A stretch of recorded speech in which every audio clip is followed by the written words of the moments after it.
Okay, I'm going to tell this story quickly. There's a point to it. Okay, back in the 90s, my dad was a choir director in a Baptist church in North Carolina, and um, a man went to the pastor. This is a story they cooked up anyway. A man went to the pastor and claimed that he had had a vision from God that me, Cindy, was on drugs, the drug user, and that my dad had asked for more money from the church, which he hadn't even asked for more money from the church, to pay for my drug habit. At the time, my mom and dad and me and my son were living in this little apartment um, near the GE plant. And,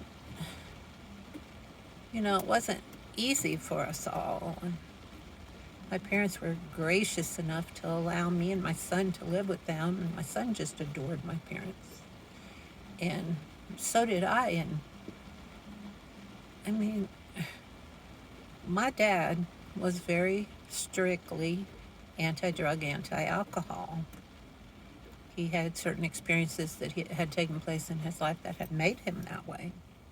So my dad never asked for any more money. He definitely never asked for any more money for a drug habit for me. And I didn't have a drug habit because I had a heart condition. I had a heart condition since my teens, and I couldn't do drugs. So I say this to say that there was an eventual ending that was bad for both the pastor and my dad to this story.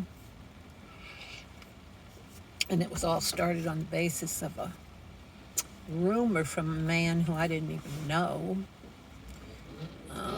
but was a part of the gossip section of the church. That's what they called it, the gossip section of the church. And they would go to my son, who was about 13 maybe at the time, tell him all kind of bad things about his mother. And there were bad things being said about our entire family. I mean, really bad, according to some people who came to my dad and told him, not specifics, but that really bad things were being said about our family. Okay, so my parents went to another church, but I stayed out of church because I was scared to return to church in that town, and subsequent experiences made me even more scared. There were some issues in that town with some people in the town and the daughters of ministers, daughters of choir directors. I found out later that some of the subsequent experiences that took place with me took place with the daughters of these other guys as well. There were issues in that town. But when something like that happens and somebody starts a rumor about you that you are you and you know the truth about yourself, you know that you're not doing drugs, you know that you may have a myriad of other problems, and not deny that you have a myriad of other problems, but drugs isn't one of them. Drugs isn't one of them because you have a physical condition that would count. Ouch! That would count drugs out as being a problem for you. You have a physical condition that were you to do drugs, you would die.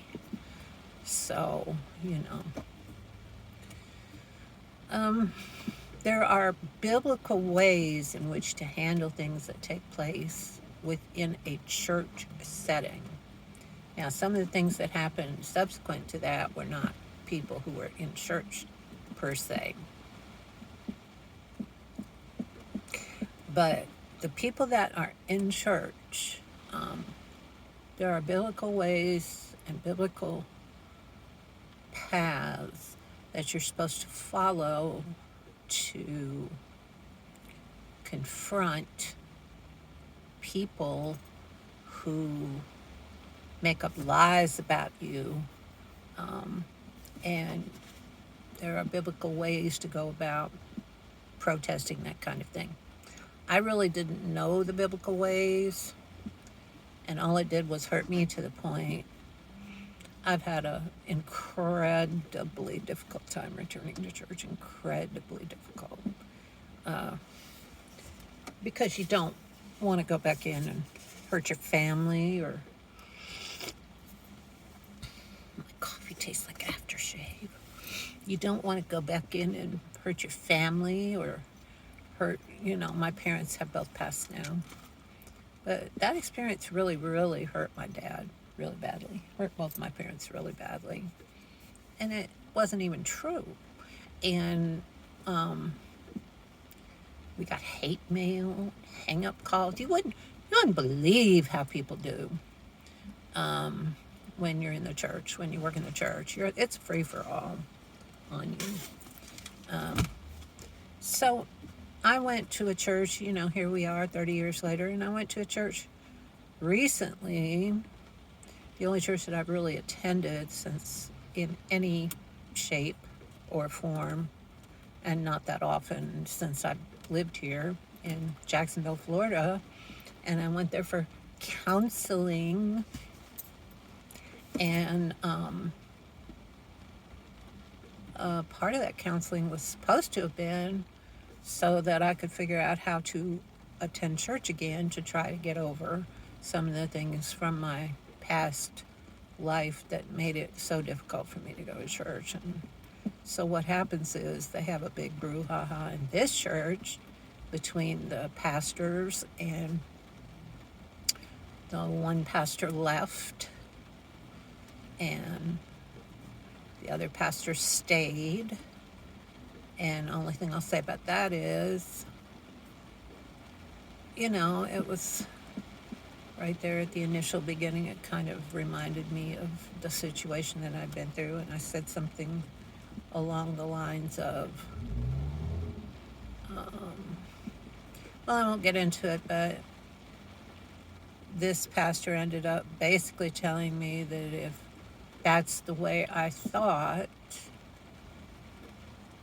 I should leave that church because I could never get anything out of his sermons. And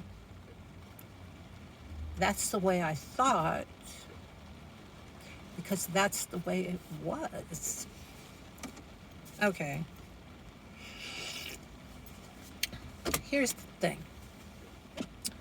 When a situation like that comes up, and even if you know you're right, even if you know you're telling the truth, even if you know that what you're saying is true, there are channels by which to go. In any church situation, there are channels in which to go. Say you disagree with the theology. They're turning a church Calvinist, and you don't believe in Calvinism, and the church has never been Calvinist, and somehow these people are coming in and turning it Calvinist. And on top of that, they're saying that they're not telling the truth. They're not telling the facts, let me put it that way, about if they're which side they're on, Calvinism or not Calvinism. They won't tell you. Okay, pardon. So here's the way you deal with that. You either have to leave, or you have to go to a higher up elder deacon in the church, and you have to allow them to handle it. And I would advise anybody to do that, because all you're going to do is endanger yourself when you handle things incorrectly in a church setting. All you're going to do is endanger yourself, endanger your own health. I mean, I will tell you that what happened to me was that I said what I said, and I feel to this day I was right, and I feel to this day I was telling the truth. But I ended up with a tumor that big.